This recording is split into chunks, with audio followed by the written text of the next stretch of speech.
نباب مصحف قدوس ملأختي ناب إبراويان معراف حادة أملاخ بزح سعن ببزح مقدن قدم نبوتاتنا بنبيات كيرو مستزاربهم أبزن دحروت معالتات نانا بتوراس كله زقبرو بقوون علم زفتر ودو كيرو تزاربنا نسو ناي كبرو نتبراقن كرت بحريون كلون بحيل قالو تسيرو خلوس من صحاتياتنا مسقبره أب اللعلي أب يمان قرما تقمته كابتون ملأختي بزح زبلت سم بزورو سمتن كسعكن دزي خباتاتون بلتسم اسكي كامل أختخ نمنوميو نسخا ودئيخا أنا لم ولدكوخا كم بحدش دما أنا أبو أخونو نسون ولد يخونني زبلو كم بحدش دما نتبخري ناب علم كأتو خلو كلاتهم ملأختي أملاخ يسجدلو يبل بزعبا ملأختي خاء ملأختو نفاسات أقلقلتون هل تحوي زقبر يبل بزعبا ودو جنا أتا أملاخي زفان كان زل ألم ينبر بتر منقست خاون بتر قنعنا ايا صدق فتوخا عمت أخات ألأكا سلازي اجزي أبهر أملاكا حلفا بصوتكا بزيت حاقوسك أبأكا إيو زبل دما قويتاي نسخا كاب قدم نمدري سريتكايا سماياوت ون قبري أعداوكا يوم ازياتهم كتقفو يوم نسخا قنات نبر كلون كم كدان كبلي إيو كم عالبا دما كتقللو إخا كلوات ون إيو نسخا قنا كم قدم كايخا عامتات كاون أي كودان إيان يبل اسكي كامل أختخا نمنم إيو نتسألأتخا مرقت اقرخا كسعز قبرمسي أبي يماني تقمت زبلو كلاتهم دو نقلقلوت اتوم مدحان كورس زلووم زلأخو منافستي أقلقلوت أيكونون معراف كلتا سلازي ما انت خين تقفق نابت سمعنايو الزينة كنقلب يقبعنايو اتبه ملأخت التنقرأ قال كابز تقنع كل بدل زي مئزازن كاء قنع فداؤو كابز قبل مسنا يزدما أملاك كم فقادو بتأمرتن بتأمراتن ببينو بزخوان حيلتاتن بمعدال منفس قدسن إنا مسكرة نسوخ أبو غويتا كنقر زجمرة كابتم زسمعو خاء أبانا زسأنعس نحنا قداخ ندزز أكل مدحان عشش كاب النبل كمي جيرنا كنمولوق إيكالنا نتاب زعبا النزارب زلونا التمتع علمسي أب تحت ملأختي أيكزان قناخه حدث كوا أب حدث سفرا مسكير الله كمزيلو سب نسخا تذكرو انتايو ويس ود سب نسخا تقاليو انتايو كامل أخت قربان أسكايو أخليل كبرن قرمان كلل كايو أب قبري أداو كخا شمكايو نخلو وناب تحت أقارو أجزاء كايو نخلو خيجزألو خلو نوؤو زيجزو حنت إكوا أي حدقن قناخه كله خمز جزء نحنا قنا لومي أين رئيون إنا زلونا نت بمقنيات سكيات موتو كامل أخت قال قرب إت تحت يسوس قنا بتسقى أملاخ أب كند كل سب موت من انت عمسي أخليل كبرن قرمان تخللو نرئيو ألونا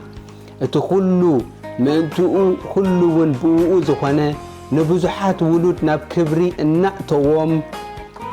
نترأس مدحانهم بسكيات كفتسمو تقبو مالت اتزقدسن اتوم زقدسن كلاتهم كاب حدا يوم بز مغنيات زخاء سمكان احواتي كنقروم اما اكل محبرون كزمر الكاي ايلو احواتين مبالوم اي حفرنيم دقيمو خاء انا ابوخو كالئي كم بحدشون انيخو انا اتوم املاخ زهابن ولودن يبل مبارسي بحكي نزري أبراهام العلو انبر نمل أختس أي العلو من أمو اتوم ولود بدا من سجان كابز حبروس بموتو نتحيل موت أب إيدو زحازة مئنتق السعر نسون ديابلوسيو نتوم بفرحات موت بزلو زمنهم ببارنت تتحيزهم زنبرو كلاتهم حرام انتخوتهم إيلو نسون بوؤو حبرهم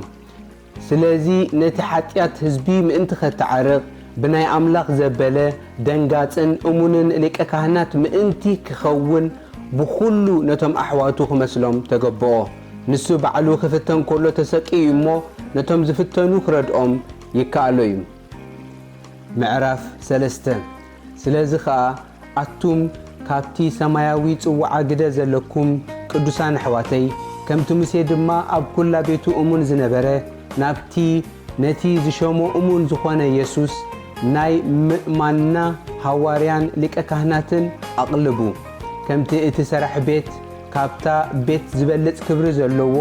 ንኡ ከዓ ካብ ሙሴ ዝበልጽ ክብሪ ተገቢእዎ ኣሎ ቤት ዘበለሲ ሰርሕኣ ኣለዋ እቲ ንኹሉ ዘዳለወ ግና ኣምላኽ እዩ ሙሴስ ብዛዕባ እቲ ድሓር ክንገር ዘለዎ ነገር ምስክር ምእንቲ ክኸውን ከም ጊልያ ኮይኑ ኣብ ኩላ ቤቱ እሙን ነበረ ክርስቶስ ግና ከም ውሉድ ኣብ ልዕሊ ቤቱ እዩ ትብዓትናን ትምክሕቲ ተስፋናን ክሳዕ መወዳእታ ኣጽኒዕና እንተሓዝናስ ቤቱ ንሕና ኢና ምእንትዚ መንፈስ ቅዱስ ከምዚ ይብል ሎሚ ድምፁ እንተሰማዕኩም ከምቲ ብነድሪ በታ መዓልቲ ፈተና ኣብ በረኻ ዝገበርኩምዎ ልብኹም ኣይተትርሩ ኣብኡ ኣቦታትኩም እናተዓዘቡ ፈተኑኒ ግብረይ ከዓ 40 ዓመት ረኣዩ ስለዚ ነዚ ወለዶ እዚ ኮረኹሉ እሞ ኩሉ ሳዕ ብልቦም ይስሕቱ መገደይ ግና ኣይፈልጥዎን በልኩ ብቁጣዓይ ድማ ናብ ዕረፍተይ ኣይከኣትውን እዮም ኢለ መሓልኩ ኣቱም ኣሕዋተየ ሎሚ ክበሃል ከሎ ኣብ ፀጽባሕ ንሓድሕድኩም ተመዓዓዱ እምበር ሓደ እኳ ኸባኻትኩም ሓጢኣት እናዓሸዎ ከይተርር እሞ ምናልባሽ ኣብ ሓደ ኸባኻትኩም ካብ ህያው ኣምላኽ ዘርሕቕ እኩይ ዘይኣምን ልቢ ኸይህሉ ተጠንቀቑ ነታ መጀመርታ እምንቶና ክሳዕ መወዳእታ ኣጽኒዕና እንተሓዝናያስ ተማቐልቲ ክርስቶስ ኮይንና ኣሎና ሎሚ ድምፁ እንተሰማዕኩም ከምቲ ብነድሪ ልብኹም ኣይተትርሩ እተባህለ ሰሚዖም ዘነደርዎኸ ኣየኖት እዮም እቶም ሙሴ መሪሕዎም ካብ ግብፂ ዝወፁ ኩላቶም ዶ ኣይኮኑን ንመንከ እዩ 40 ዓመት ዝኾረየሎም ነቶም ሓጢኣት ዝገበሩ እሞ ሬስኦም ኣብ በረኻ ዝወደቐ ዶ ይኮነን ንንመንከ እዩ ኣብ ዕረፍቱ ከይኣትዉ ዝመሓለ ነቶም ዘይተኣዘዙ ዶ ኣይኮነን ብሰሪ ዘይምእማን ከኣትዉ ከም ዘይከኣሉውን ንርኢ ኣሎና ምዕራፍ 4 እምበኣርሲ ናብ ዕረፍቱ ንምእታው ተስፋ ካብ ዝተርፈልና ምናልባሽ ሓደ ካባኻትኩም ድሕሪት ተሪፉ ከይህሉ ንፍራህ ንኣናውን ከምቲ ንኣታቶም ብስራት ተነጊሩልና ኣሎ እሞ እቲ ዝሰምዕዎ ቃል ምስቶም ሰማዕቱ ብእምነት ስለ ዘይሓበረ ግና ኣይጠቐሞምን ግብሩ ካብ ምስራት ዓለም ተወዲኡ ክነሱ ከምቲ ብቁጥዓይ ናብ ዕረፍተይ ኣይከኣትውን እዮም ኢለ ዝመሓልክዎ ከም ዝበለ ንሕና እናኣምንሲ ናብ ዕረፍቱ ንኣቱ ኢና ብዛዕባ እታ ሳብዐይቲ መዓልቲ ኣብ ገለ ስፍራ ከምኡ ኣምላኽ ድማ ኣብ ኩሉ እቲ ግብሩ በታ ሳብዐይቲ መዓልቲ ዓረፈ ኢሉ ኣሎ ኣብኡ ከዓ ደጊሙ ኣብ ዕረፍተይ ኣይከኣትውን እዮም በለ እምበኣርሲ ገለ ሰባት ዝኣትውዋ ተሪፋ ስለ ዘላ እቶም ቅድም ብስራት ተነግረሎም ድማ ብሰሪ ዘይምእዛዞም ካብ ዘይኣተውዋ ቀደም ከዓ ሎሚ ድምፁ እንተሰማዕኩም ልብኹም ኣይተትርሩ ከም እተባህለ ድሕሪ ነዊሕ ዘመን ብዳዊት ሎሚ ብምባል ከም ብሓድሽ ሓንቲ ፍልጥቲ መዓልቲ ይምድብ ኣሎ ኢያሱ ዓሪፍዎም እንተዝኸውንሲ ድሕሪኡ ብዛዕባ ካልእ መዓልቲ ኣይምተዛረበን ነይሩ እምበኣርሲ እቲ ኣብ ዕረፍቱ ዘይኣተወስ ከምቲ ኣምላኽ ካብ ግብሩ ዝዓረፈ ንሱውን ካብ ግብሩ ዓሪፉ ኣሎ እሞ ንህዝቢ ኣምላኽ ዕረፍቲ ሰንበት ተሪፋትሎም ኣላ ስለዚ ሓደ እኳ ናይቲ ዘይምእዛዝ ኣርኣያ ወሲዱ ከይወድቕ ናብታ ዕረፍቲ እቲኣ ክንኣቱ ንጋደል ቃል ኣምላኽ ህያውን መስለጥን እሞ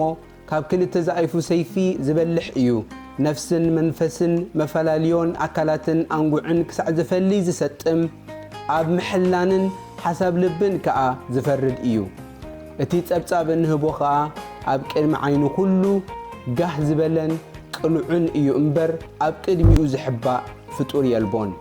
ደጊም ብዘይ ሓጢኣትሲ ብኩሉ ከምዚ ኸማና እተፈተነ እዩ እምበር ብድኻምና ክድንግጸልና ዘይክእል ሊቀ ካህናት የብልናን እሞ ብሰማያት ዝሓለፈ ዓብይ ሊቀ ካህናት ኢየሱስ ወዲ ኣምላኽ ካብ ዝህልወናስ ምእማንና ነጽንዕ ስለዚ ምሕረት ምእንቲ ክንቅበል ብግዜ ጽበባውን ንረድኤትና ዝኸውን ጸጋ ክንረክብ ብትብዓት ናብ ዝፋን ጸጋ ንቕረብ ምዕራፍ 5 ካብ ማእከል ሰብ እተወልደ ሊቀ ካህናት ዘበለስ ሞባእን ሕሩድን ስለ ሓጢአት ምእንቲ ክስውእ ብናይ ኣምላኽ ነገር ስለ ሰብ እዩ ዝሽየም ንርእሱ ከዓ ድኻም ስለ ዝጠበቆ ነቶም ደናቁርትን እተጋገዩን ክድንግጸሎም ዝኽእል እዩ ስለዚ ድማ ከምቲ ምእንቲ ህዝቢ ከምኡውን ምእንቲ ርእሱ ስለ ሓጢአት ክስውእ ተገብኦ ከም ኣሮን ብኣምላኽ ተጸውዐ ደኣ እምበር ነዚ ክብሪ እዚ ሓደ እኳ ባዕሉ ኣይወስዶን ከምኡውን እቲ ንስኻ ወደይ ኢኻ ኣነ ሎሚ ወለድኩኻ ዝበሎ ኣኽበሮ እምበር ክርስቶስ ባዕሉ ሊቀ ካህናት ምእንቲ ክኸውን ኢሉ ርእሱ ኣየኽበረን ኣብ ካልእ ስፍራ ድማ ንስኻ ከም መዓርግ መልከ ጸድቕ ንዘለዓለም ካህን ኢኻ ከም ዝብል ንሱ ብዘመን ስግኡ ከሎ ብብርቱዕ ዓውያትን ንብዓትን ናብቲ ካብ ሞት ከድሕኖ ዝከኣሎ ጸሎትን ምህለላን ምስ ኣቕረበን ብዛዕባ ንኣምላኽ ምፍርሁ ምስ ተሰምዐን ወዲ እኳ ክነሱ በቲ እተሰቀዮ ስቅያት ምእዛዝ ተማህረ ከም መዓርግ መልከ ጸድቕ ብኣምላኽ ሊቀ ካህናት ተሰሚዩ ፍጹም ምስ ኮነ ከዓ ነቶም ዝእዘዝዎ ዘበለ ኩላቶም ንናይ ዘለዓለም ምድሓኖም ምኽንያት ኮኖም ብዛዕባኡ ብዙሕ ነገር እንብሎ ነይሩናስ ንምስማዕ ድንዙዛት ስለ ዝኾንኩም ትርጉሙ ጭንቂ እዩ ከም ምንዋሕ ዘመንሲ መምሃራን ክትኮኑ እኳ ምተገባእኩም ነይሩ ነቲ ናይ መጀመርታ ትምህርቲ ቆልዑ ናይ ቃል ኣምላኽ ከም ብሓድሽ ክምህርኩም የድልየኩም ኣሎ እሞ ጸባ ደኣ እምበር ዕጹም ብልዒ ኣየድልየኩምን እዩ ጸባ ዝቕለብ ዘበለ ኩሉ ቆልዓ እዩ እሞ ብናይ ጽድቂ ነገር ፍቱን ኣይኮነን ዕጹም ብልዒ ግና ነቶም ጽቡቕን ክፉእን ንምፍላይ ብምልማድ ንልቦም ዘላምዱ ብፁሓት እዩ ምዕራፍ 6 ስለዚ ናይ ክርስቶስ መጀመርታ ነገሩ ሓዲግና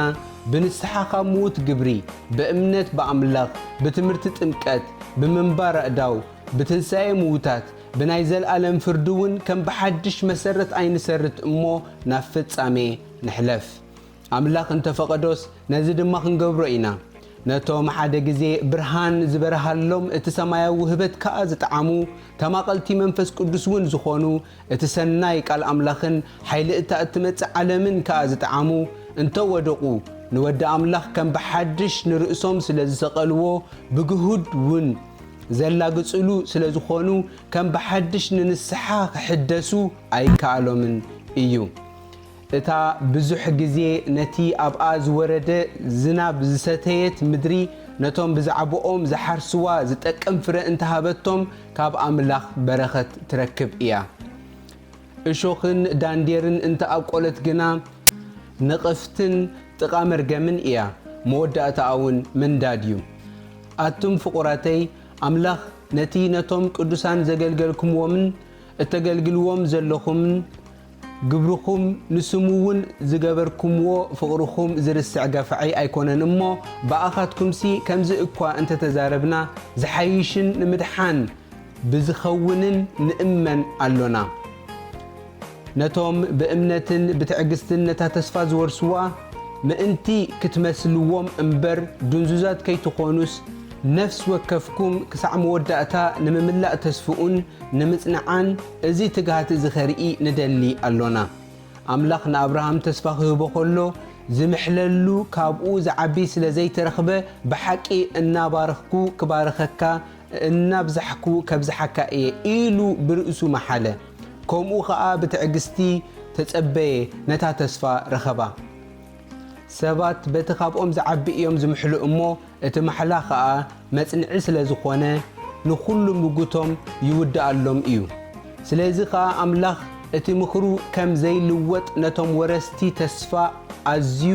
ኸሪኦም ምስ ደለየ ብማሕላ ኣብ መንጎ ኣተወ በተን ኣምላኽ ክሕስወለን ዘይከኣለን ክልተ ዘይልወጣ ነገር ጌርና ንሕና ነታ ኣብ ቅድሜና ዘላ ተስፋ ንምሓዝ ሃዲምና ዝወፃእና ብርቱዕ ምጽንናዕ ክንረክብ ኢና ንሳ ድማ ከም መልህቕ ነፍሲ ድልድልትን ጽንዕትን እያ እሞ ናብቲ ኢየሱስ ከም መዓርግ መልከ ጸድቕ ንዘለዓለም ሊቀ ካህናት ኮይኑ ከም መራሒ ምእንታና ዝኣተዎ ውሽጢ እቲ መጋረጃ እተእትወና ተስፋ ኣላትና ምዕራፍ 7 እዚ መልከ ጸዲቕሲ ንጉስ ሳሌም ካህን ልዑል ኣምላኽ ንኣብርሃም ነቶም ነገስታት ሲዒሩ ክምለስ ከሎ እተቐበሎ እሞ ዝባረኾ ኣብርሃም ድማ ካብ ኩሉ ዕሽር ዝመቐሎ ቀዳማይ ትርጉም ስሙ ንጉስ ጽድቂ ድሓር ከዓ ንጉስ ሳሌም ማለት ንጉስ ሰላም እዩ ብዘይ ኣቦ ብዘይ ኣደ ብዘይ ቁፅር ወለዶ መጀመርታ መዓልታት ወይስ መወዳእታ ህይወት ዘይብሉ ግናኸ ንወዲ ኣምላኽ ተመሲሉ ንሓዋሩ ካህን ኮይኑ ይነብር ኣሎ ኣብርሃም እቲ ርእሰ ኣቦታት ካብቲ ማል ዘመተ በብሉጹስ ዕሽር ዝሃቦ ንሱ ክንደይ ዓቢ ምዃኑ እስኪ ረአዩ እቶም ደቂ ሌዊ ድማ እቶም ክህነት ዝቕበሉ ካብቲ ህዝቢ ማለት ካብ ሕቆ ኣብርሃም እኳ ዝወፁ ኣሕዋቶም ክነሶምሲ ዕሽር ክወስዱ ብሕጊ ትእዛዝ ኣለዎም እዚ ግና ካብ ዘይወለዶኦም ክነሱስ ካብ ኣብርሃም ዕሽር ወሰደ ነቲ ተስፋ ረኺቡ ዘለውን መረቆ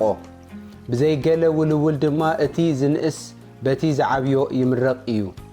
ኣብዝስ መወቲ ሰብ ዕሽር ይወስዱ ኣብቲ ግና እቲ ህያው ምዃኑ እተመስከረሉ እዩ ዕሽር ዝወስድ እዚ ምባለይ ከዓ ከምዚ እዩ ሌዊ እቲ ተቐባል ዕሽር እኳ ብኣብርሃም ገይሩ ዕሽር ሃበ ማለት መልከ ጸዲቕ ንኣብርሃም ክራኸቦ ከሎ ሌዊ ገና ኣብ ሕቆ ኣቡኡ እዩ ዝነበረ እምበኣርስከ ብቤተ ክህነት ሌዋውያን ፍጻሜ እንተዝኸውንሲ እቲ ህዝቢ ብኡኡ ሕጊ ተሓጊጉሉ ነይሩ እዩ እሞ ከም መዓርግ ኣሮን ዘይበሃል ካልእ ካህን ከም መዓርግ መልከ ጸዲቕ ዝኾነ ክትንስእ ደኣ ንምንታይ መድለየ ነይሩ ማለት ክህነት ካብ ዝልወጥ ምልዋጥ ሕጊውን ብግዲ ክኸውን እዩ እቲ ብዛዕባ እዚ እተባህለሉ ካብ ካልእ ዓሌት እዩ ካብቲ ዓሌት እቲ ሓደ እኳ ኣብ መሰዊኢ ዘገልግል የልቦን ጎይታናስ ካብ ይሁዳ ሙሴ ብናይ ዓሌት ካህናት ሓንቲ እኳ ዘይተዛረበሉ ዓሌት ከም ዝወፀ ፍሉጥ እዩ ሕጂ ከዓ ዝበለጸ ግሉጽ እዩ ብተምሳል መልከ ጻዲቕ ካልእ ካህን ከም ዝትንስእሲ ንስኻ ከም መዓርግ መልከ ጸዲቕ ንዘለዓለም ካህን ኢኻ ኢሉ ተመስኪሩሉ እዩ እሞ ብዘይሓልፍ ሓይሊ ህይወት እምበር ከም ሕጊ ስጋዊ ትእዛዝሲ ካህን ኣይኮነን እቲ ዝሓለፈ ትእዛዝ ድኹምን ዘይጠቅምን ስለ ዝኾነ እዩ እተሳዕረ ሕጊ ንሓደ እኳ ኣብ ፍጻሜ ኣይብጽሖን ግና ከናብ ኣምላኽ እንቐርበላ እተሓይሽ ተስፋ ኣተወት እዚ ግና በቲ እግዚኣብሔር ንስኻ ከም መዓርግ መልከ ጸዲቕ ንዘለዓለም ካህን ኢኻ ኢሉ መሓለ ኣይጠዓስንካ እዩ እተባህለሉ ማሕላ እዩ እዚኣ ድማ ብዘይ ማሕላ ከም ዘይኮነት እቲኣቶምሲ ብዘይ ማሕላ ካህናት ኮኑ ከምኡ ድማ ኢየሱስ መድሕን ዝሐሸ ኺዳን ኮነ እቲኣቶምሲ ከይነብሩ ብሞት ስለ እተኸልከሉ ብዙሓት ካህናት ነበሩ እዚ ግና ንዘለዓለም ዝነብር ስለ ዝኾነ ዘይሓልፍ ክህነት ኣለዎ ስለዚ ድማ ነቶም ብኡ ኣቢሎም ናብ ኣምላኽ ዝመፁ ኩሉ ግዜ ምእንተኦም ክልምን ዝነብር ስለ ዝኾነ ፈጺሙ ከድሕኖም ይኽእል እዩ ከምዚ ዝመሰለ ክፍኣትን ርክሰትን ዘይብሉ ካብ ሓጣን እተፈልየ ካብ ሰማያት ካብ ልዕል ዝበለ ቅዱስ ሊቀ ካህናት ኣድለየና ንሱ ከምቶም ካልኦት ሊቃውንቲ ካህናት ቅድም ምእንቲ ሓጢኣት ርእሱ ድሓር ድማ ምእንቲ ሓጢኣት ህዝቢ ኣብ ፀጽባሕ ምእንቲ ከቕርብ ዘየድልዮ እዩ እሞ ርእሱ ንመስዋእቲ ምስ ወፈየ ሓንሳእ ንሓዋሩ ገበሮ ሕግስ ድኻም ንዘለዎም ሰባት እዩ ሊቃውንቲ ካህናት ክኾኑ ዝሸሞም እቲ ድሕሪ ሕጊ ዝመፀ ቃል ማሕላ ግና ንዘለዓለም ፍጹም ዝኾነ ወዲ እዩ ዝሸይም ምዕራፍ 8 ሕጂ ድማ ነዚ እንብሎ ዘሎና ኣውራ ነገሩ እዚ እዩ ንሕናስ ኣብ ሰማያት ኣብ የማን ዝፋን ግርማ እተቐመጠ ናይቲ ጎይታ ዳ እምበር ሰብ ዘይተኸሎ መቕደስን ድንኳንን ሓቅን ኣገልጋሊ ከምዚ ዝመሰለ ሊቀ ካህናት ኣሎና ሊቀ ካህናት ዘበለ መባእን መስዋእትን ከቕርብ ይሽየም እዩ እሞ ስለዚ ነዚ እውን ገለ ዘቕርቦ ክህልዎ ብግዲ እዩ እምበኣርከ ኣብ ምድሪ እንተዝኸውንሲ ከምቲ ሕጊ ገይሮም መባእ ዘቕርቡ ስለ ዘለዉ ንሱ ከቶ ካህን ኣይምኾነን ነይሩ እቲኣቶም ናይታ ሰማያዊት ምስልን ጽላሎትን ዘገልግሉ ንሙሴ እቲ ድንኳን ክገብር ክደሊ ከሎ ብራኢ ከም እተባህለሉስ ኩሉ ከምታ ኣብ ከረን ዝረኣኻያ ምስሊ ክትገብር ኣስተብህል በሎ ሕጂ ግና ንሱ ማእከላይ ኣብ እትሓይሽ ተስፋ እተሰረተ ዝበልጽ ኪዳን ውን ከም ዝኾነ ክሳዕ ክንድዚ ዝበለጸ ኣገልግሎት ረኸበ። ነቲ ቀዳማይ ኪዳን መነቀፊ እንተ ዘይህልዎ ነቲ ካልኣይሲ ስፍራ ኣይምተደልዮን ነይሩ። ስለዚ ከዓ እና ነቐፎም ከምዚ ይብል እንሆ ምስ ቤት እስራኤልን ምስ ቤት ይሁዳን ሓድሽ ኪዳን ዝኣትወለን መዓልታት ክመጻየን ይብል እግዚኣብሔር። ከምታ ብኢዶም ሒዘ ካብ ምድሪ ግብፂ ከውፅኦም ከለኹ መዓልቲ ምስ ኣቦታቶም ዝኣተኽዎ ኪዳን ኣይኮነን። ንሳቶም ብኺዳነይ ኣይጸንዑን እሞ ኣነ ውን ሸለል በልክዎም ይብል እግዚኣብሔር። ድሕሪ እተን መዓልታት እቲኣተን ምስ ቤት እስራኤል ዝኣተዎ ኪዳን እዚ እዩ። ንሕጋጋተይ ኣብ ሓሳቦም ከእትዎ ኣብ ልቦም ውን ክጽሕፎ እየ። ኣነ ኣምላኽ ክኾኖም እየ፣ ንሳቶም ውን ህዝቢ ክኾኑኒ እዮም ይብል እግዚኣብሔር። ዓመጾኦም ክምሕር እየ እሞ ንሓጢኣቶም ውን ድሕርዚ ኣይክዝክሮን እየ። ካብ ንኣሽዶኦም ክሳዕ ዓቢኦም ዝፈልጡኒ ስለ ዝኾኑ ነፍሲ ወከፍ ንወዲ ዓዱን ነፍሲ ወከፍ ንሓውን ንእዝጊ ፍለጦ ኢሉ ኣይክምህሮን እዩ። ሓድሽ ኪዳን ብምባሉ ነቲ ቀዳማይ ኣእረጎ፣ እቲ ዝኣረገን ዝበለየን ግና ንጥፍኣት ቀረባ እዩ። ምዕራፍ 9 ደጊም ነቲ ቀዳማይ ኪዳን ድማ ኣገልግሎት እግዚኣብሔርን ንምድራዊ መቕደስን ሕጋጋት ነይርዎ። ድንኳን ተተኺሉ ነበረ እሞ ኣብታ ቅድም እትርከብ ቅድስቲ እትበሃል ክፍሊ ቀንዴል ሰደቃን እንጌራታት ምርኣይን ነበራ። ብኽንየው እቲ ካልኣይ መጋረጃ ግና ኣብቲ ድንኳን ቅድስቲ ቅዱሳን እትበሃል ነበረት። ኣብኣ ጽንሃን ወርቅን ብኩሉ ወገኑ ብወርቂ እተለበጠ ታቦት ኪዳንን ነበረ እሞ ንሱ ነተን ማና ዝሓዘት ፍዮ ወርቅን ዝጠጥዐት ዘንጊ ኣሮንን ጽላት ኪዳንን ዝሓዘ ነበረ። ኣብ ልዕሊኡ ድማ ነቲ መንበር ጸጋ ዘጽልለሉ ናይ ክብሪ ክሩቤል ነበሩ። ብዛዕባ እዚ ሕጂ በብናቱ ክንዛረበሉ ዘይኮነልና እዩ። እዚ ከምዚ ኮይኑ ምስ ተዳለወ እቶም ካህናት ኩሉ ሳዕ ኣብቲ ናይ ቅድሚት ድንኳን ኣገልግሎቶም ክበጽሑ ይኣትዉ እዮም። ኣብቲ ካልኣይ ግና እቲ ሊቀ ካህናት በይኑ ሓንሳ ኣብ ዓመት ይኣቱ። ግናኸ ብዘይ እቲ ምእንቲ ርእሱን ምእንቲ ስሕተት ህዝብን ዘቕርቦ ደም ኣይኣቱን እዩ። እቲ ቀዳማይ ድንኳን ገና ቆይሙ ከሎ እቲ ናብታ መቕደስ ዘይእቱ መገዲ ግና ከም ዘይተገልጾ መንፈስ ቅዱስ በዚ የርኢ ኣሎ። ንሱ ነዚ ሎሚ ዘሎ ዘመን ምሳሌ እዩ። ከምኡ ገይሮም ነቲ ኣገልጋሊ መቕደስ ብሕልናኦም ፍጹም ክገብሮ ዘይከኣሎ መባእን መስዋዕትን የቕርቡ ኣለዉ። እዚ ምስ መባእን መስተታትን በብዓይነቱ ምሕጻብን እቲ ዘመን ምቕናዕ ክሳዕ ዝበጽሕ ስጋዊ ስርዓት ጥራይ እዩ። ክርስቶስ ግና ናይቲ ዝመጽእ ሰናይ ነገር ሊቀ ካህናት ኮይኑ ምስ መጸ በቲ ብሉጽን ፍጹምን ብኢድ ዘይተገብረ ማለት ካብዚ ፍጥረት እዚ ዘይኮነ ድንኳን ብደም ድቤላታትን ምሩኻትን ዘይኮነስ ብደም ርእሱ ናይ ዘለኣለም ምድሓን ረኺቡ ሓደ ግዜ ናብቲ መቕደስ ኣተወ። ስለዚ ድማ ደቤላታትን ኣራዊሕን ሓሙኽሽቲ ኣርሕን ኣብቶም ዝረኸሱ ተነጺጉ ንምጽራይ ስጋ ዝቕድስ ካብ ኮነስ ደም ክርስቶስ ብናይ ዘለኣለም መንፈስ ገይሩ ርእሱ ብዘይ ጽያፍ ንኣምላኽ ዘቕረበ ግዳ ንስኻትኩም ንህያው ኣምላኽ እከተገልግሉ ክንደይ ኣዝዩ ንሕልናኹም ካብ ምዉት ግብሪ ዘየንጽሖ። በዚ ምኽንያት እዚ እዩ ካብቲ ኣብ ቀዳማይ ኪዳን እተገብረ ኣበሳ ንምድሓን ዝኸውን ሞት ምስ ኮነ እቶም ጽዋዓት ነታ ተስፋ ናይ ዘለኣለም ርስቲ ምእንቲ ክረኽቡ ኢሉ ንሱ ማእከላይ ሓድሽ ኪዳን ዝኾነ። ለበዋ ኣብ ዘለዎስ ሞት እቲ እተላበወ ክኸውን ናይ ግዲ እዩ እሞ ለበዋስ ድሕሪ ሞት እዩ ዝጸንዕ እምበር እቲ እተላበወ ብሂወቱ ክሳዕ ዘሎ ገለ እኳ ዘስልጥ የብሉን። ስለዚ እቲ ቀዳማይ ኪዳን እኳ ብዘይ ደም ኣይተቐደሰን ማለት ሙሴ ከምቲ ኣብ ሕጊ ዘሎ ገይሩ እቲ ትእዛዝ ዘበለ ንኩሉ ህዝቢ ምስ ነገሮ ደም ምራኹትን ድቤላታትን ምስ ማይን ቀይሕ ጸጉርን ስምዕዛን ወሲዱ ኣምላኽ ንኣኻትኩም ዝኣዘዞ ደም ኪዳን እዚ እዩ ኢሉ ኣብቲ መጽሓፍን ኣብ ኩሉ እቲ ህዝብን ነጸጎ። ከምኡ ድማ ነቲ ድንኳንን ንኹሉ እቲ ናይ ምግልጋል ኣቕሑን ደም ነጸገሉ ከምቲ ሕጊ ኣስታት ኩሉ ብደም እዩ ዝጸሪ ብዘይ ምፍሳስ ደሙን ይቕሬታ ኣይከውንን እዩ እምበኣርሲ ምስሊ እቲ ኣብ ሰማያት ዘሎ ነገር በዚ ክጸሪ እቲ ሰማያዊ ንርእሱ ግና ካብዚ ብዝሕሸ መስዋዕቲ ኸጽሪ ናይ ግዲ ነበረ ክርስቶስ ሕጂ ኣብ ቅድሚ ኣምላኽ ክረኣየልና ናብኡ ናብታ ሰማይ ኣተወ እምበር ኣብቲ ምስሊ ሓቂ ኣብታ ብኢድ እተገብረት መቕደስ ኣይኮነን ዝኣተወ ከምቲ ሊቀ ካህናት በብዓመት ብደም ካልእ ናብ መቕደስ ዝኣቱ ንሱ ብዙሕ ሳዕ ርእሱ ክስውእ ኣይኣተወን ብዘይ እዝዝ ካብ ምስራት ዓለም ጀሚሩ ብዙሕ ሳዕ መከራ ክጸግብ ምተገበኦ ነይሩ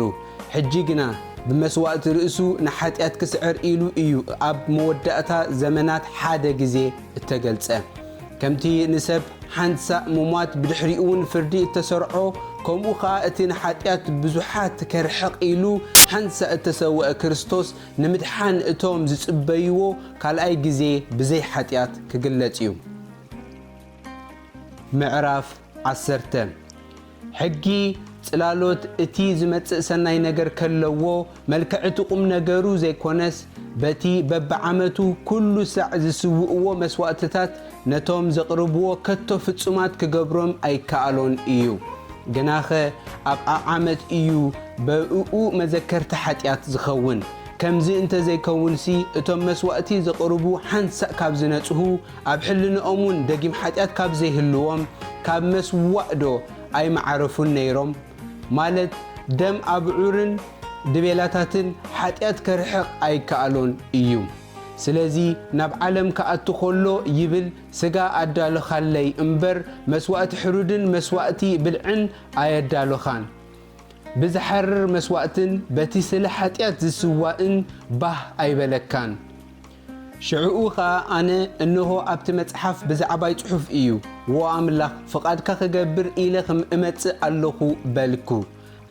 ኣብ ላዕሊ ከምቲ ሕጊ ገይሮም ዘቕርብዎ መስዋዕቲ ሕሩድን መስዋዕቲ ብልዕን ዝሐርር መስዋዕትን ስለ ሓጢኣት ዝስውእዎ ኣይደለኻን ብኡውን ባህ ኣይበለካን ኢሉ ድሓር ከዓ እንሆ ፍቓድካ ክገብር ኢለ እመጽእ ኣለኹ በለ ምእንቲ ነቲ ዳሕራይ ከጽንዕ ኢሉ ነቲ ቀዳማይ ሰዓሮ በዚ ፍቓድ እዚ በቲ ሓንሳእ ንሓዋሩ ዝኣክል እተሰውአ መስዋዕቲ ስጋ ኢየሱስ ክርስቶስ ተቐዲስና ኣሎና ካህን ዘበለ ኩሉ ኣብ ጸጽባሕ እናገልገለ ይቐውም እዩ እሞ ነቲ ሓጢኣት ከርሕቕ ከቶ ዘይከኣሎ መስዋዕቲ ብዙሕ ሳዕ ይቕርቦ ኣሎ ክርስቶስ ግና ነቶም ዝቕደሱ ብሓንቲ መስዋዕቲ ንሓዋሩ ፈጸሞም እሞ ንሱ ንሓዋሩ እትኸውን ሓንቲ መስዋዕቲ ስለ ሓጢኣት ምስ ኣቕረበ እቶም ጸላእቱ መርገጽ እግሩ ክሳዕ ዝኾኑ እናተጸበየ ኣብ የማን ኣምላኽ ተቐመጠ መንፈስ ቅዱስ ድማ ይምስክረልና ኣሎ ድሕሪ እተን መዓልታት እቲኣተን ምሳታቶም ዝኣትዎ ኺዳን እዚ እዩ ይብል እግዚኣብሔር ንሕጋጋተይ ኣብ ልቦም ክህቦም ኣብ ሓሳቦምን ክጽሕፎ እየ ምስ በለ ደጊም ሓጢኣቶምን ዓመፃኦምን ከቶ ኣይክዝክርን እዩ ይብል እምበኣርሲ ኣብቲ ናይ እዚ ይቕሬታ እዚ ዘለዎስ ደጊም መስዋዕቲ ስለ ሓጢኣት ኣየድልን እዩ ስለዚ ኣሕዋተየ በቲ መጋረጃ ማለት ብስግኡ ዝቐደሰና ሓድሽን ህያውን መገዲ بدم يسوس نام مقدس نمئتاو تبعات كابزهلونا أبيت أملاخون عبي كهن كابزهلوناس لبنا كاب كفؤ حلنا تنتيجو سجاناون بصوري ما يتحاتيبو ملوء بالترد أنا يؤمنت بقنع لبي نقرب تي تصفى ذهبنا أمون يمو نتا أمنتو تصفانا بزي من نقنق نسنعيا نفقرن نسنا يجبرن نمن نقاح ابن حد حدنا نستبهل إذا خاء تامعلت اتيا تقرب كم زلا أتبئكم تريو اللهم أمو نحد حدنا نمعاد امبر قالي أتوم لماد كم زقبروه أخيبانا أي نحدد سلازي خاء فلتت حكي مسرخبنا فتينا حتيات انت قبرنا زي سكح متصباي فردن نتوم تتقررتي اتبلع ان اي حاون كخون ايو امبر داقيمسي سلحاتيات زي السواء مسواتي يالبون እቲ ንሕጊ ሙሴ ዘፍረሰ ብቓል 2 ወይ 3 ምስክር እዩ ብዘይ ድንጋጽ ዝመውት ንወዲ ኣምላኽ ዝረገጸ ነቲ እትቐደሰሉ ደም ኪዳን ከዓ ዘርከሰ ንመንፈስ ጸጋውን ዝጸረፈ ግዳ ክንደይ ዝገደደ ቅጽዓት ዘይግብኦ ይመስለኩም ንሕናስ ነቲ መፍዳይ ሕነ ናተዩ ኣነ ሕነ ክፈዲእ ዝበለ ደጊሙ ከዓ እግዚኣብሔር ንህዝቡ ክፈርዶም እዩ ዝበለ ንፈልጦ ኢና ኣብ ኢድ ህያው ኣምላኽ ምውዳቕ ዘሰክሕ እዩ ነተን ብዙሕ ገድልን ስቓይን ተዓጊስኩም ብርሃን እተቐበልኩምለን ቀዳሞት መዓልታት ዘክርወን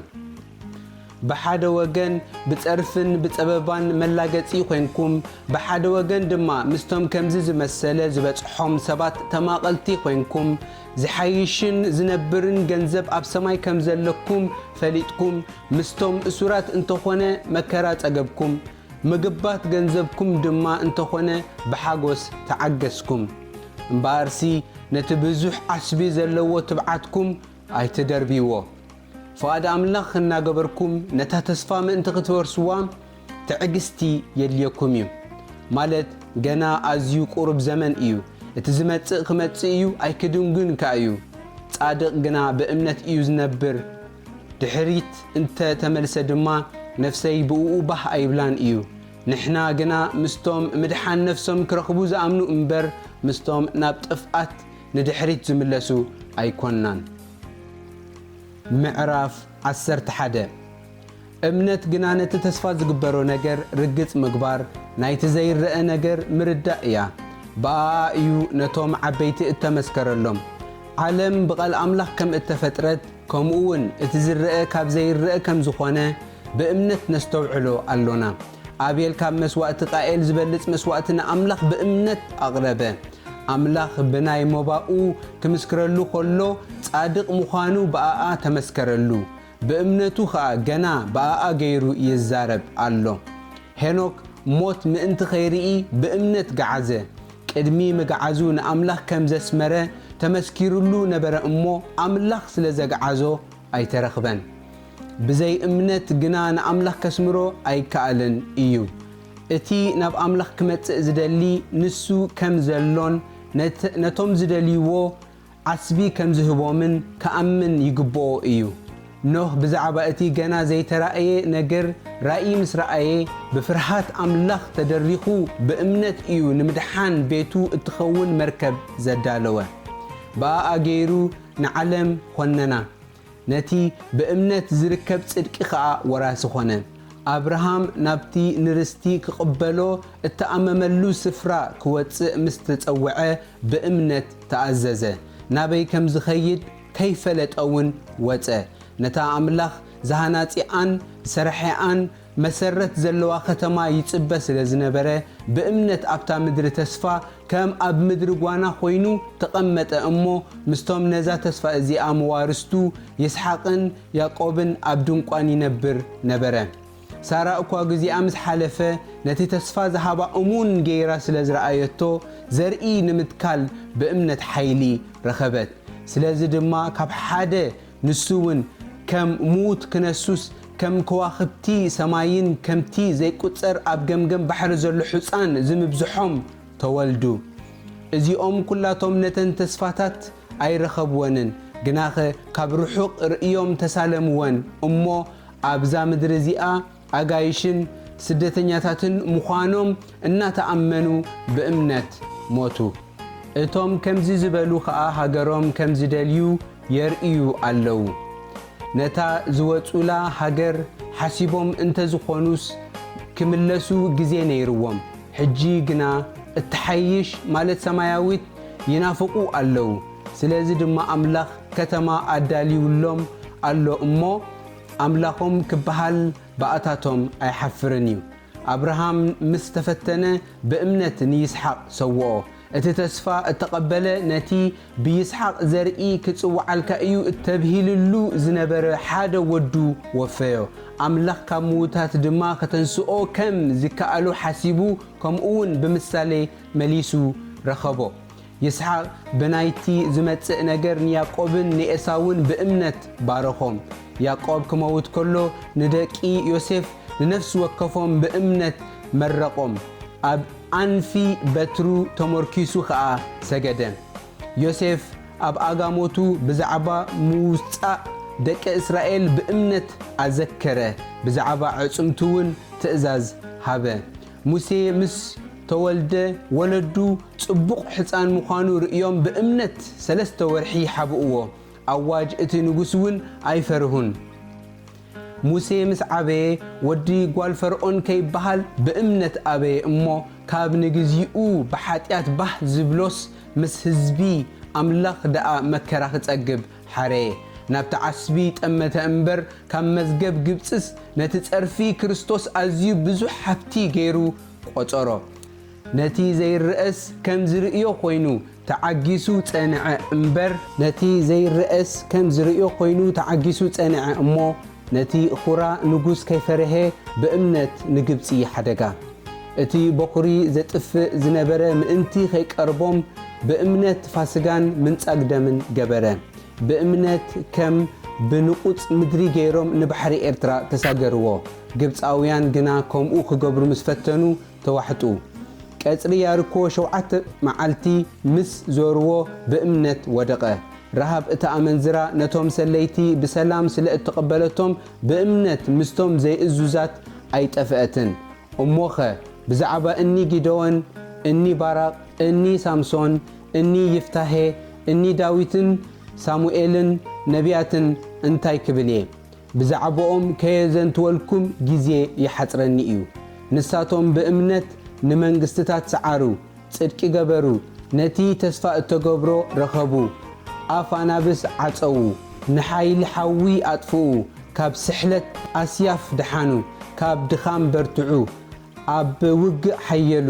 ንሰራዊት ኣሕዛብ ኣህደምዎም ኣንስቲ ንሙታተን ብትንሳኤ ተቐቢለናኦም ካልኦት እውን ተሰቀዩ እሞ ዝሓይሽ ትንሳኤ ምእንቲ ክረኽቡ ኢሎም ምሕረት ኣይደለዩን ገሊኣቶም ድማ ብልግጫን ብመግረፍትን ኣብ ልዕሊ እዝውን ብመቁሕን ማእሰርትን ተፈተኑ ብዳርባ እምኒ ተቐትሉ ተመገዙ ተፈተኑ ተሰይፎም ሞቱ ኣጎዛ ኣባጊዕን ዲኖ ኣጣልን ተኸዲኖም ዞሩ ሰኣኑ ጸበቦም ሓሳረ መከራ ጸገቡ ዓለም ናእታቶም ዘይትበቃዕ ኮይናስ ኣብ በረኸታትን ኣብ ኣኽራንን ኣብ በዓትታትን ኣብ ጎዳጉዲ ምድርን ኮለል በሉ ብጀካና ናብ ፍጻሜ ምእንቲ ከይበጽሑስ ኣምላኽ ብዛዕባና ዝሓይሽ ስለዝሓለየ እዚኣቶም ኩላቶም ብእምነት ተመስኪሩሎም ዘሎ ነታ ተስፋ ኣይረኸብዋን ምዕራፍ 12 ምእንትዚ ንሕና ድማ ብክንድዚ ዝኣክል ደበና ምስክር ተኸቢብና ከሎና ንኹሉ ዝኸብደናን ነቲ ዝጠብቀናን ሓጢኣትን ነርሕቕ በቲ ኣብ ቅድሜና ተሓንፂጹልና ዘሎ መቀዳደሚ ከዓ ብትዕግስቲ ንጉየ ናብቲ ሕፍረት ኒዕቑ ስለቲ ኣብ ቅድሚኡ ዘሎ ሓጎስ ኢሉ መስቀል እተዓገሰ ኣብ የማን ኣምላኽ እተቐመጠን ጀማርን እምነትናን ደምዳሚኣን ኢየሱስ ንጠምት ምእንቲ ከይትደኽሙን ነፍሳትኩም ከይሕለላን ነቲ ካብ ሓጣኣን ኣብ ርእሱ ክንድዚ ዝኣክል ምጽራር እተዓገሰ ዘክርዎ ምስ ሓጢኣት ብምቅላስኩም ገና ክሳዕ ኣብ ደም እትበጽሑ ኣይተቃወምኩምን ነቲ ከም ንውሉድ ገይሩ ወደየ እግዚአብሔር ነቲ ዘፍቅሮ ይቆጽዖ እዩ እሞ ነቲ ዝቕበሎ ዘበለ ውሉድ እውን ይገርፎ ስለዚ ቅጥዓት ጎይታ ኣይትንዓቕ እንተ ገንሓካውን ሕልናኻ ኣይትዕርብ ኢሉ ዝዛረበኩም ዘሎ ምዕዶ ከዓ ረሲዕኩምዎ ኣለኹም ቅጥዓት እንተ ተዓገዝኩም ኣምላኽ ከም ውሉድ ገይሩ ይርእየኩም እዩ ኣቦኡ ዘይቆጽዖስ እንታዋይ ውሉድ እዩ ብዘይ እታ ኩሎም ዝሓብሩላ ቅጥዓት እንተኾንኩም ግና ደቓሉ እምበር ውሉድ ኣይኮንኩምን ኣብ ርእሲ እዝውን ዝቐጽዑና ኣቦታት ስጋና ካብ ዝነብሩና እሞ ካብ እንሓፍሮም ብህይወት ምእንቲ ክንነብርሲ ነቲ ኣቦ መናፍስቲ ኣዚና ክንእዘዘዶ ኣይግባኣናን እዩ እቲኣቶምሲ ንቁርብ መዓልቲ ከም እተረኣዮም ገይሮም ቀጽዑና ንሱ ግና ኣብ ቅድስናኡ ምእንቲ ክንማቐል ኢሉ ንጥቕምና እዩ ዝቐጽዓና ቅጥዓት ዘበለስ ንግዚኡ ንጓሂ እምበር ንሓጎስ ከም ዝኸውን ኣይመስልን እዩ ንዳሕራዩ ግና ነቶም ዝለመድዎ ናይ ሰላም ፍረ ጽድቂ እዩ ዝፈሪ ምእንትዚ ነተን ዘርጋሕጋሕ ዝብላ ኣእዳውን ወለል ዝበለን ኣብራኽን ኣቕንዕወን እቲ ዝሕንክስ ክሓዊ እምበር ካብ መገዲ ምእንቲ ኸይወፅእሲ ንእጋርኩም ትኽ ዝበለ መገዲ ግበሩ ብዘይ ቅድስና ሓደ እኳ ንእግዚአብሔር ኣይክርዮን እሞ ንቅድስናን ንሰላም ምስ ኩሉ ሰብን ሰዓብወን ሓደ እኳ ካብ ጸጋ ኣምላኽ ከይጎድል ንብዙሓት ዘርክስ ገለ መሪር ሱር ቦቂሉ ከየጨንቐኩም ተጠንቀቑ ከምቲ ንሓደ ብልዒ ብኹርንኡ ዝሸጠ ኤሳው ሓደ እኳ ኣመንዝራ ወይስ ርኹስ ከይከውን ተጠንቀቑ ንሱውን ጸኒሑ እኳ በረኸት ክወርስ እንተደለየ ብንብዓት እናደለያ ክነሱስ ንንስሓ ስፍራ ኣይረኸበን እሞ ከም እተደርበየ ትፈልጡ ኢኹም ንስኻትኩምሲ ናብቲ ብኢድ ዝትንከን ብሓዊ ዝነድድን ከረን ናብ ጣቓን ጸልማትን ህርህርን ናብ ቃና መለኸትን ናብቲ እቶም ነቲ ቃል ዝሰምዑ ወሲኹ ኸይዛረቦም ዝለመኑሉ ድምፂ ቃልን ኣይበጻሕኩምን ንሳቶም እንስሳ እኳ ነቲ ኸረን እንተተንከየ ብዳርባ እምኒ ይሙት ዝብል ትእዛዝ ክጸርዎ ኣይተኻእሎምን ሙሴ እኳ እፈርህን እምብድበድን ኣለኹ ክሳዕ ዝብል እቲ ትርኢቱ ክሳዕ ክንድዚ ዘፍርህ ነበረ ንስኻትኩም ግና ናብ ከረንጽዮንን ናብታ ኸተማ ህያው ኣምላኽ ሰማያዊት ኢየሩሳሌም ናብቶም ኣእላፋት መላእኽትን ኢኹም ዝበጻሕኩም ናብ ጉባኤ ሁሉ ናብ ማሕበር እቶም ኣብ ሰማያት ተጻሒፎም ዘለዉ በኹራት ናብ ኣምላኽ ፈራድ ኩሉ ናብ መናፍስቲ እቶም ፍጹማትን ጻድቃንን ናብ ኢየሱስ ማእከላይ ሓድሽ ኪዳንን ናብቲ ካብ ደም ኣቤል ዝሐሸ ዝዛረብ ምንጻግ ደምን በጺሕኩም ኣለኹም እቲኣቶም ኣብ ምድሪ ክዛረቦም ከሎ ኣብዮም ካብ ዘየስለጡስ ንሕና ነቲ ካብ ሰማይ ዝዛረበና ዝባና ካብ እንመልሰሉ ግዳ ከመይ ኢልና ኸነምልጥ ስለዚ ነቲ ዝዛረበኩም ዘሎ ከይተኣቢዎ ተጠንቀቑ ሽዑ ድምፁ ንምድሪ አንቀጥቀጣ ሕጂ ግና ሓደ ግዜ ደጊመ ንሰማይ ከም ዘንቀጥቅጥ ክገብሮ እየ እምበር ንምድሪ ጥራይ ኣይኮንኩን ኢሉ ተስፋ ይህብ እዛ ሓደ ግዜ ደጊመ ምባል ከዓ እቲ ዘንቀጥቅጥ ምእንቲ ክጸንዕሲ እቲ ዘንቀጥቅጥ ፍጡር ስለ ዝኾነ ምልዋጡ እያ ተመልክት ዘላ ኣምላኽና ዝባላዕ ሓዊዩ ስለዚ ንሕና ዘይተንቀጥቅጥ መንግስቲ እንቕበል ካብ ኮናስ ንኣምላኽ ብዝሐጉሶ ቅዱስ ምኽርን ብፍርሃትን እናኣገልገልና ነመስግን ምዕራፍ 13 ፍቕሪ ሕውነት ትጽናዕ ገሊኣቶም ከይፈለጡ ብኡኡ ንመላእኽቲ ከም ኣጋይሽ ተቐቢሎም ኣለዉ እሞ ምቕባል ኣጋይሽ ኣይተረስዑ ንእሱራት ከም መተኣስርቶም ኮንኩም መከራ ይጸግቡ ንዘለዉ ኸዓ ንስኻትኩም እውን ኣብቲ ስጋ ከም ዘለኹም ኮንኩም ዘክርዎም ነመንዝራታትን ንዘመወትንሲ ኣምላኽ ክፈርዶም እሞ መውስቦ ኣብ ኩሉ ክቡር እቲ መደቀስ ኣሚን ከዓ ዘይረኸስ ይኹን ንሱ ባዕሉ ኣይክሓድገካን ዕሽሽሙን ከቶ ኣይክብለካን ኢሉ እዩ እሞ ንብረትኩም ብዘይ ፍቕሪ ገንዘብ ይኹን በቲ ዘለኩም ዕገቡ ስለዚ ተቢዕና እግዚአብሔር ረዳእየ እሞ ኣይክፈርህን እየ ሰብከ እንታይ ከይገብረኒ ንበል ነቶም ቃል ኣምላኽ ዝነግሩኹም መራሕትኹም ዘክርዎም መወዳእታ ንብረቶም እናተቋመትኩም ኣስኣሰር እምነቶም ሰዓቡ ኢየሱስ ክርስቶስ ትማልን ሎምን ንዘለዓለምን ንሱ እዩ ልብኹም በቲ ነቶም ዝኸድሉ ዘይጠቐሞም ብልዒ ዘይኮነስ ብጸጋ እንተጸንዐ ጽቡቕ እዩ እሞ ብብዙሕ ዝዓይነቱን ብጋሻን ትምህርቲ ኣይትስሓቱ እቲ ብሊቀ ካህናት ስለ ሓጢአት ኣብ መቕደስ ዝኣቱ ዝነበረ ደም እንስሳታት እቲ ስጋታተን ኣብ ወጻኢ ሰፈር ይሓርር ነበረ እሞ ንሕናስ እቶም ነቲ ድንኳን ዘገልግሉ ካብኡ ክበልዑ መሰል ዘይብሎም መሰውኢ ኣሎና ስለዚ ኢየሱስ ከዓ ብደም ንህዝቢ ምእንቲ ክቅድስ ኢሉ ኣብ ወጻኢ ኣፍ ከተማ መከራ ጸገበ ነታ እትመጽእ ንደሊ ኣሎና እምበር ኣብዚ እትነብር ከተማ የብልናን እሞ ሕጂ ጸርፉ ተሰከምና ናብ ወጻኢ ሰፈር ናብኡ ንውጻእ እምበኣርስ ብኡኡ ንኣምላኽ ኩሉ ሳዕ መስዋዕቲ ምስጋና ማለት ንስሙ ዝእመና ፍረ ኸናፍር ነቕርብ ኣምላኽ ነዚ ኸምዚ ዝመሰለ መስዋዕቲ ይሰምሮ እዩ እሞ ሰናይ ምግባርን ምምቓልን ኣይትረስዑ ንመራሕትኹም ተኣዘዝዎምን ተገዝእዎምን ንሳቶም ከምቶም ጸብጻብ ዝህቡ ኮይኖም ምእንቲ ነፍሳትኩም ነቂሖም ይሕልው ኣለዉ እሞ ነዚ ብተሓጓስ ክገብርዎ እምበር ብጓሂ እንተገበርዎ እዚ ንኣኻትኩም ኣይጠቅምን እዩ بكل دقنت كنبر النادلنا سنة حلنا خمزلنا تردينا يو قالنا أمو تسأليولنا أنا قلت إفا كان بحدش من أنت وهابكم إزي تقبروا أبزيح معدكم اللهو أملاخ سلام جنا نتي بنايزل ألم دم كيدان عبي قواسا أباقيع ويتانا يسوس كريستوس كاموتا زتنسو بيسوس كريستوس أبقدميو به زبلو أباقاتكم إنا قبره بسناي قبر زبلا كله فقاد كتقبروا يبقعكم كابزل ألم نزل ألم نقو خبري يقولنا آمين أتو محواتي إذا قال مخر إزي أحتيرت حفلكم يا أمو كتقبلوا لمنكم اللخو تميتوس حاونا كم التفتحي فلتو نسوق التفو انت متى مسوق رئيكم نخلاتهم مرحتكم من نخلاتهم قدسان سلام بلوم اتوم كاب إيطاليا زخونو سلام يبلكم اللو تسقى مسكولاتكم يكون آمين